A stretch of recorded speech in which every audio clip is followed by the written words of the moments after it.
Gen Z ఉద్యమ తరహాలో తెలంగాణలో బీసీ ఉద్యమాన్ని మరింత బలోపేతం చేస్తామని బీసీ సంక్షేమ సంఘం జాతీయ అధ్యక్షుడు జాజుల శ్రీనివాస్ గౌడ్ తెలిపారు. బీసీలను విస్మరించే రాజకీయ పార్టీలను గద్దె దింపుతామని హెచ్చరించారు. 2029 నాటికి తెలంగాణలో బీసీలదే అధికారం అవుతుందని పేర్కొన్నారు. ఫీజు రీయింబర్స్మెంట్ పథకాన్ని పాత విధానంలో అమలు చేయకపోతే జూన్లో హైదరాబాద్ ను దిగ్బంధిస్తామని హెచ్చరించారు. తెలంగాణలో బీసీలకు తీవ్ర అన్యాయం జరుగుతోందని ఆరోపించారు. ఉమ్మడి రాష్ట్రంలో అమలైన పథకాలను కూడా ఇప్పుడు రద్దు చేస్తున్నారని మండిపడ్డారు. ఏపీలో బీసీ సప్లాన్ అమలు జరుగుతుండగా తెలంగాణలో నిర్లక్ష్యం చేస్తున్నారని విమర్శించారు. బీసీల విద్యార్థుల భవిష్యత్తుతో ప్రభుత్వం చెలగాటమాడుతోందని జాజుల శ్రీనివాస్ గౌడ్ ఆరోపించారు. మరి ప్రభుత్వం ఈరోజు విద్యార్థి వ్యతిరేక చర్యలకు పాల్పడుతుంది. ఈరోజు విద్యార్థి సంఘాలన్నీ కూడా ఈరోజు బీసీ సంఘాలుగా రాష్ట్ర ప్రభుత్వాన్ని ఏం డిమాండ్ చేస్తా ఉన్నాం? ఈ రాష్ట్రంలో ఇంజనీరింగ్ చదివేటటువంటి విద్యార్థులకు ఎంత ఫీజు ఉందో ఆ ఫీజు మొత్తం ప్రభుత్వమే భరించాలని చెప్పి ఈరోజు మనం డిమాండ్ చేస్తూ ఉన్నాం. అదేవిధంగా బీ ఫార్మసీ, అదేవిధంగా ఎంబీఏ, ఎంసీఏ, అదేవిధంగా మెడిసిన్ చదివేటటువంటి విద్యార్థులకు కూడా పూర్తి ఫీజు రియంబర్స్మెంట్ చేయాలని చెప్పి కూడా ప్రభుత్వాన్ని డిమాండ్ చేస్తూ ఉన్నాం. ఈరోజు పూర్తి ఫీజులు రియంబర్స్మెంట్ చేయడం అని చెప్పి ఈరోజు ఎందుకు డిమాండ్ చేస్తూ ఉన్నాం? ఆ రోజు మేమందరం కూడా పోరాటం చేసి 2008లో మరి స్వర్గీయ రాజశేఖర రెడ్డి గారు ఉన్నప్పుడు ఈ రాష్ట్ర ప్రభుత్వం కాంగ్రెస్ ప్రభుత్వంతో అప్పుడు ఉన్నటువంటి కాంగ్రెస్ ప్రభుత్వంతో కొట్లాడి ఈరోజు ఫీజుల రియంబర్స్మెంట్ స్కీమ్ అమలు చేయించాం. చేస్తున్న బీసీల హక్కుల కొరకు, బీసీల విద్య కొరకు, బీసీల ఉపాధి అవకాశాల కొరకు చేస్తున్న పోరాటానికి నేను ఆకర్షితునై నేను బీసీ సంఘంలో చేరుటకు నిర్ణయించుకున్నాను. నేను జాజుల శ్రీవన్న గారిని నా చిన్నతనం నుంచి చూస్తున్నాను. వారు సమాజానికి చేస్తున్న సేవా కార్యక్రమాలకు నేను స్ఫూర్తిగా తీసుకొని వాళ్ళ దగ్గరకు వచ్చి కలవడం జరిగింది. వారు కూడా సానుకూలంగా స్పందించి నువ్వు జాయిన్గా అని చెప్పేసి నన్ను ప్రోత్సహించడం జరిగింది. వెంటనే నా సోదరులకు, నా మిత్రులతో నేను సంప్రదించి అందరం కలిసి ఒక ఆలోచనకు వచ్చి సమిష్టిగా మేము ఇవాళ బీసీ సంక్షేమ సంఘంలో చేరుటకు నిర్ణయం తీసుకున్నాము. రానున్న కాలంలో కూడా నేను జాజుల శ్రీనన్న గారి అడుగులో ఇక్కడ వేదికపై కూర్చున్న పెద్దల అడుగుజాడల్లో నడుస్తూ నా వంతు కృషి నేను చేస్తానని బీసీ మనం అందరం పనిచేయడం నిజంగా అదృష్టంగా భావించాలి.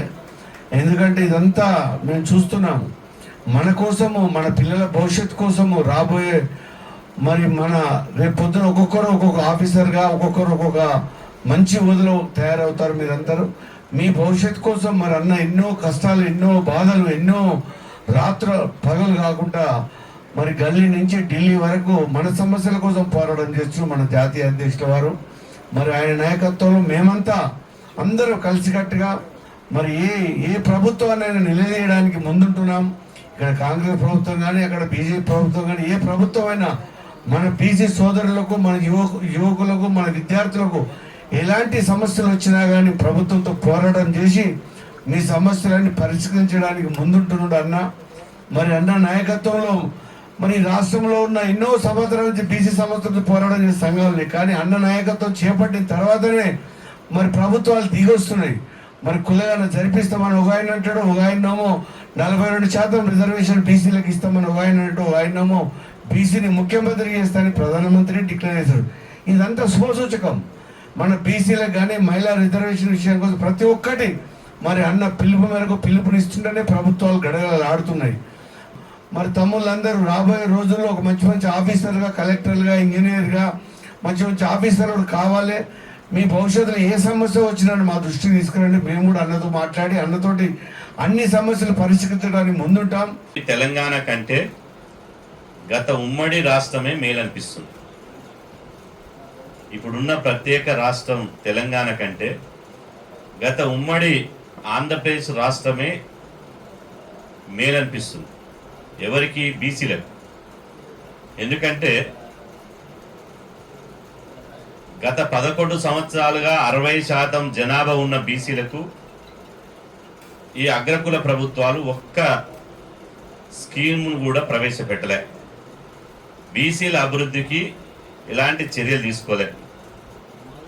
తీసుకోకపోని గత ఉమ్మడి రాష్ట్రంలో మొదలుపెట్టినటువంటి స్కీములను ఎత్తివేయడానికి కుట్రలు చేస్తున్నారు. దానికి ప్రత్యక్ష ఉదాహరణే ఫీజుల రియంబర్స్మెంట్ స్కీమ్.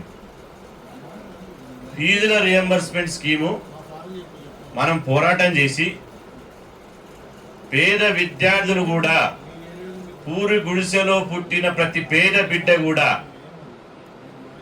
ఇవాళ ఉన్నత చదువులు చదవాలి, డాక్టర్లు కావాలి, ఇంజనీర్లు కావాలి, కలెక్టర్లు కావాలి, ఎస్పీలు కావాలి, అదేవిధంగా సాఫ్ట్వేర్ ఇంజనీర్లు కావాలి, పెద్ద పెద్ద చదువులు చదువుకొని ప్రపంచాన్ని శాసించాలి అని చెప్పి ఫీజుల రియంబర్స్మెంట్ స్కీమును అప్పుడు 2008లో అప్పుడున్నటువంటి స్వర్గీయ ముఖ్యమంత్రి రాజశేఖర రెడ్డి గారితో పోరాడి ఫీజుల రియంబర్స్మెంట్ స్కీమును పెట్టించుకున్నాం.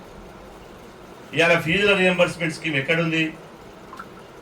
ఇవాళ ఫీజుల రియంబర్స్మెంట్కు 1,00,000 నిబంధనలు పెట్టి దానికి పొమ్మన లేక పొగబెట్టి ఫీజుల రియంబర్స్మెంట్ రద్దు చేస్తున్నామని చెప్పే ధైర్యం లేని ఈ పాలకులు ఇవాళ ఒకడంటాడు విద్యార్థులు